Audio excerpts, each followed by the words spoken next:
Bison are only 4-4 at home, which is tied for second to last in the Summit League. So they're seeing if they can get a big win today to be able to push themselves over that 500 mark. A little bit chilly out here. We got 120 decibels going here. We're going to experience a little bit of that volume here on the tailgate. It's real warm. We got a whole bunch of folks coming in here. What do y'all think about the game coming up? What are your thoughts on the Sanford matchup? Well, when you said save the best for last, there's no cliches or exaggerations here. It has been a wild back and forth game. 6 runs for the Milwaukee Milkmen in the top of the 6th. One of the top players to watch for tonight is going to be Tyler Clevin. He had 1 goal in his first 18 games so far this season, and then 2 in each of his last 2 games. He has been on a hot streak.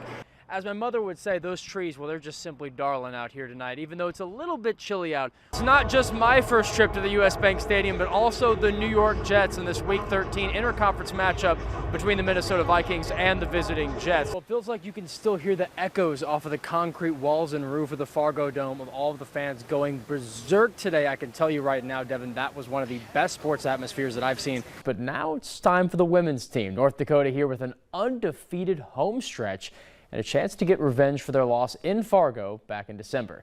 Now for Minnesota, they're sitting at the 3 seed right now because they fell after that loss, so the Niners go up to the 2. But if Minnesota is able to beat Chicago next week and San Francisco loses, then the Vikings are right back at the 2 spot. Despite 11 straight, mostly blowout wins, a sluggish start made this game more interesting than the lopsided series usually is. But after a solid 2-goal win over Minnesota Duluth yesterday, today presented a rare opportunity on the season for an NCHC home sweep. It's Cobbin time. The Concordia Cobbers return home today to face the Carleton Knights in the Cobbers' second to last home game of the season.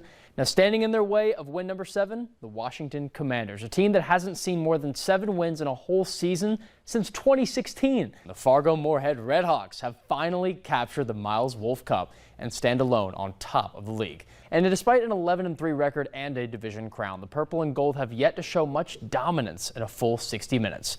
We're going to close it out with style tonight. We have highlights from 8 games all across the state and across the river too tonight. 3 out of our 4 classes are still in their regular season schedules, and we start things off tonight with a double-A battle in Fargo. C-A-T-S, walkin'. Football is a game of second chances. Whether it's another down for a drop pass, forcing a punt to get the ball back, or knowing there's always next week, most players on the undefeated North Dakota College of Science Wildcats know this feeling well. Nose guard Ray Rochelle perhaps knows it the best. They've all been very receptive of me coming in and playing, because at first they thought I was another football coach on our first day of camp. Then that's whenever I got in line to get pads. That's what I'm like, wait a minute, you're playing? See, Rochelle is 49 years old, which for most prospective freshman student athletes may pose too much a challenge. Not quite for the 17-year-long active duty member currently in the North Dakota Army National Guard. So I've been surrounded by young people throughout my military career. And so on and off the field, these guys are really, truly tremendous. I try to instill, that's what I'm talking about. Being punctual, being awake, to just do my hardest, working to strive to do my best every day at practice and also during the games. Head coach Eric Issendorf sees this too. The former 90s Wildcat player just a year younger than Rochelle. He's always in a good mood. He's always just kind of Ray, He's always in a good mood, ready to work and do what he can for his teammates. How about that for an action shot? Overall, everybody's been very welcoming and very helpful in everything I ask. So.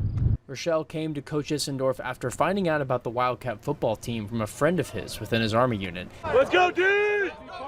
And was determined to not only make the team, but make a real impact with his teammates. I guess he's a very good symbol, too, for the younger guys that, never to give up hope. And there's always an opportunity if you're willing to go as far as Ray has.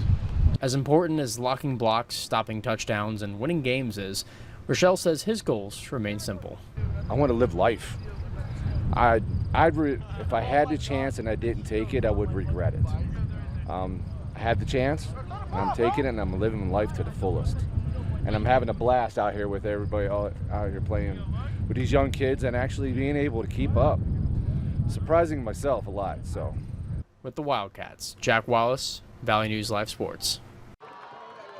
Saving the best for last is often just another cliche term, but not for this Fargo-Moorhead Redhawks team. As Christian Correa rounded third and slid into home off the Leo Pena 10th inning walk-off single, the year-long wait for redemption was finally over. Well, we start here like a family, and we finish like a family, like a champions. Well, I just was trying to hit with main on position, like clutch hits. That's what we're looking for, and that happened. Manager Chris Coast here, giving Hawkeye a tearful hug, knew what this feeling was like. He was on the 2008 Philadelphia Phillies World Series championship team, and he told us it felt about the same.